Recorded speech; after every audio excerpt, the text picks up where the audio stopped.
언제나 필승! 네, 반갑습니다. 필승입니다. 자, 이번에 분석해드릴 기업은 상법 개정이 드디어 오늘 통과가 되었죠. 숨겨진 핵심 기업에 대해서 분석을 해드리겠습니다. 바로 삼천리입니다. 자, 삼천리는 창립 70주년을 앞두고 있는 굉장히 오래된 기업이에요. 우리나라에서는 압도적인 1등의 도시가스 사업을 영위하고 있고 특히나 수도권에 대부분의 파이프라인이 쏠려 있는 그런 기업이라고 보시면 되겠습니다. 따라서 도시가스에 대한 압도적인 점유율을 가지고 있고 특히 수도권에서의 사업을 활발히 영위하고 있기 때문에 이쪽에 대한 비즈니스가 굉장히 안정적으로 돌아가고 있다고 할 수 있어요. 다만 그에 반해서 지금까지 주주 환원율이 턱없이 부족했습니다. 따라서 상법 개정에 통과가 되면서 이제는 삼천리와 같이 매우 안정적인 비즈니스를 가지고 있는 가운데 주주 환원이 매우 안 좋았었던 기업들의 환골 탈퇴가 일어날 수 있을 거라고 보고 있어요. 그러겠다는 기대감 역시나 꾸준하게 발생할 수 있을 것이라고 생각을 하고 있습니다. 일단 도시가스, 도시가스 최대 도시가스 기업으로서 역할을 하고 있고요. 경기도와 인천광역시 위주에서 그쪽에서 사업을 영위하고 있습니다.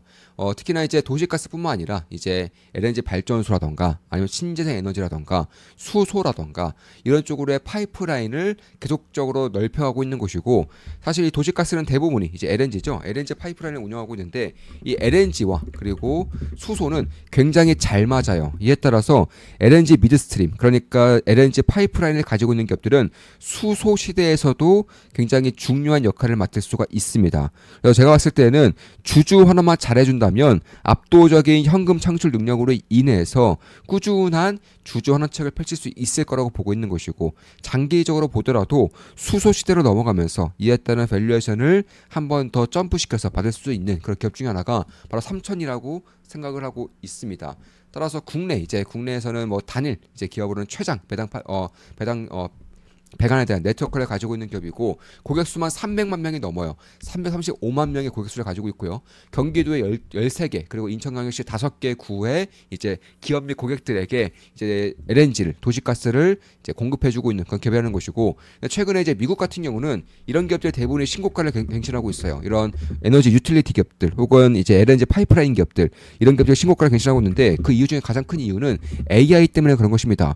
AI랑 LNG 도시가스가 무슨 상관인지 하겠지만은 자 AI로 인해서 데이터 센터에 대한 수요가 급증하고 있고요. 이에 따라서 데이터 센터에 대한 그런 공급이 역시나 뭐 건설이라던가 착공 이런 것들이 늘어나면서 결국 에너지를 굉장히 효율적이고 효과적이고 안정적으로 공급받아야 되는데 여기서 가장 먼저 대두되는 게 LNG라는 것입니다. LNG 파이프라인을 가지고 있는 기업들과 데이터 센터를 짓고자 하는 기업들 간의 협력이 꾸준하게 늘어나면서 실적에 우상향하고 심지어 이제 AI로 인한 에너지 증가가 이제 눈에 띄게 증가하고 있기 때문에 이에 따른 밸류에이션 리레이팅이 발생하면서 관련된 기업들의 주가가 신고가를 써내려가고 있는 거예요. 저는 삼천리 역시나 비슷한 흐름을 만들어낼 수 있을 거라고 보고 있어요. 이에 따라서 지금까지는 B2C 그러니까 이 고객들에게 개인들에게 LNG를 공급을 하고 이에 따른 에너지를 공급을 해줬다는 기업이라면 이제는 기업들 간의 시너지 효과가 조금씩 나타날 수 있을 거라고 보고 있는 것이고 이에 따라서 현재 미국 기업들 미국의 도시가스 기업들이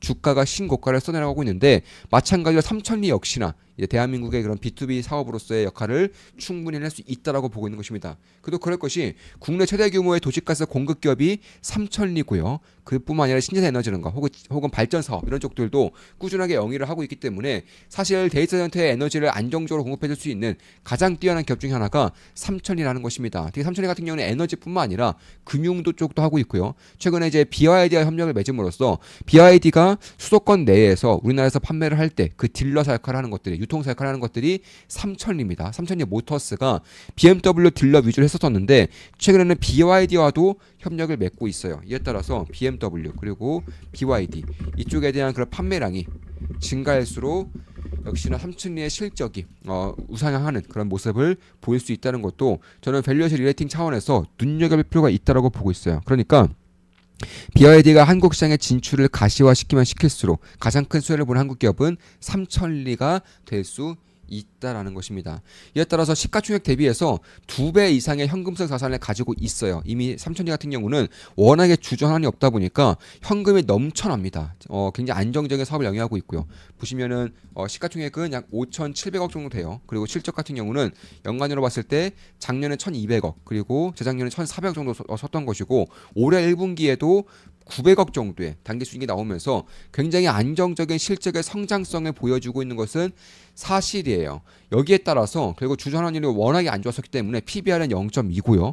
배당 수익은 3.3%밖에 안 됩니다. 심지어 자사주가 15%나 있어요. 그러니까 이번 상법 개정이 통과가 되면서 주주 환원율이 증가할 수 있는 환경이 만들어지고 있는 것이고 이제 상법 개정 다음으로 밀고 있는 것 중 하나가 바로 자사주 의무 소각입니다.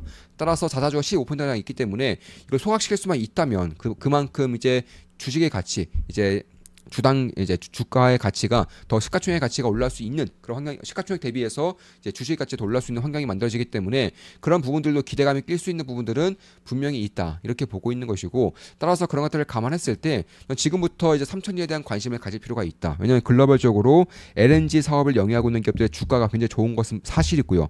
삼천리 같은 경우도 대한민국에서는 단일 파이프라인으로 가장 긴 파이프라인을 가지고 있고 발전 사업도 하고 있기 때문에 이런 데이터 센터라던가 혹은 AI라던가 B2B 쪽으로의 그런 사업 진출이 활발하게 진행될 수 있다라는 점 그리고 상법 개정에 통과가 되면서 압도적으로 쌓인 현금성 자산을 조금만 주주환원을 푼다면 혹은 매년 이제 매우 안정적으로 벌어들이는 그 사업의 일부분만 주주환원에 쓰더라도 상당히 주주 친화적인 기업이 되면서 초고배당주가 될 수 있는 환경이 만들 수 있다라는 것을 봤을 때에도 저는 이 삼천리 같은 경우는 결국에는 매우 안정적인 캐시플로우를 가지고 있으면서도 매우 많은 현금을 가지고 있기 때문에 상법 개정에 대해서는 숨겨진 그런 대장주 역할을 할 수 있지 않을까 이렇게 보고 있는 것이고 천연가스뿐만 아니라 이제 연료전지, 수소 이쪽에 대한 진출도 꾸준하게 하고 있고요. 이미 BID와는 이제 공식 딜러 계약을 맺었기 때문에 지금까지는 아토3만 이제 한국에서는 판매가 되고 있지만 이제는 그 외에 이제 뭐 실이라던가 한이라던가 이런 이제 대표적인 이제 제품들도 한국에 진출하게 될 경우에는 BID도 한국 내에서 아주 많이 볼 날이 저는 머지 않았다고 보고 있어요. 몇 년 내에 BID를 심심치 않게 한국에서도 볼 수 있을 거라고 생각을 하고 있습니다. 이미 한국과 중국 간의 관계가 빠르게 가까워질 기미가 보이고 있는 것은 사실이고요. 뿐만 아니라 BID의 그런 가격 경쟁력이 워낙에 뛰어나다 보니까 한국에서도 이제 저가형 브랜드 혹은 가성비 있는 브랜드로서의 그런 판매가 꾸준하게 증가할 가능성이 높다라고 보고 있습니다. 왜냐하면 한국 같은 경우는 이런 가성비 있는 브랜드의 그런 수치가 별로 좋지가 않아요. 그러니까 한국은 고급 수입차는 잘 팔리는데 가성비 라인이 거의 사라지다시피 하고 있습니다. 그래서 가성비 라인이 거의 없는 시장이 한국 시장인데 이런 가성비 라인이 들어오게 될 경우 그래봤자 경차 정도만 가성비 라인이었는데 이제는 이제 승용차던가 세단, SUV도 가성비 라인이 한국에 들어오게 될 경우에는 저는 빠른 시일 내에 시장 점유율을 장악해 갈 수 있는 그런 환경이 만들어낼 수 있을 거라고 보고 있는 것이고 현금이 워낙에 많고요. 특히 수도권 데이터 센터에 대한 허브 구축을 삼천리가 하고자 하는 것들이 이미 보여지고 있어요. 그런 것들을 감안했을 때 저는 결국에는 이런 데이터 센터에 관련 매출이 2.1% 정도 올해 예상되고 있고요. 2028년까지 5%까지 달성하겠다라고 삼천리에서도 밝히고 있고 특히나 이제 LNG를 이제 공급해줄 때 가장 중요한 것 중에 하나가 바로 냉열이에요. 그러니까 열을 식히는 게 가장 중요한 것 중에 하나인데 삼천리 같은 경우는 냉열 시스템이 매우 잘 되어 있는 것도 사실입니다. 그런 것들을 감안했을 때 결국에는 이런 100메가와트급 이상의 대형 플랜트에 대한 설계라던가 혹은 이제 운영도 이제 할 수 있는 그런 기업이기 때문에 그런 것들을 감안했을 때 뭐 가만히만 있어도 매년 1,000억 정도의 그런 영업이익에 꽂히는 매우 우량한 기업이라고 볼 수 있겠고 왜냐하면 이제 가스를 이제 공급해주는 그런 매우 안정적인 기업이기 때문에 그런 것이고 뿐만 아니라 이제 데이터 센터를 통한 이제 사업 진출과 그리고 이런 BID를 통한 이런 사업에 대한 다각화 이런 것들을 하고 있다는 점에서 이게 가장 중요한 것은 상법 개정에 통과되었다는 점과 주주 환원이 조금만 더 올라오더라도 꽤나 매력적인 기업이 될 수 있다는 것을 염두에 둘 필요가 있겠다. 개인적으로 그렇게 보고 있습니다. 자, 이것으로 삼천리에 대한 분석이었고 이번 상법 개정에 통과가 되면서 이쪽과 관련된 기업들에 대한 분석을 저는 꾸준하게 해야 한다고 보고 있어요.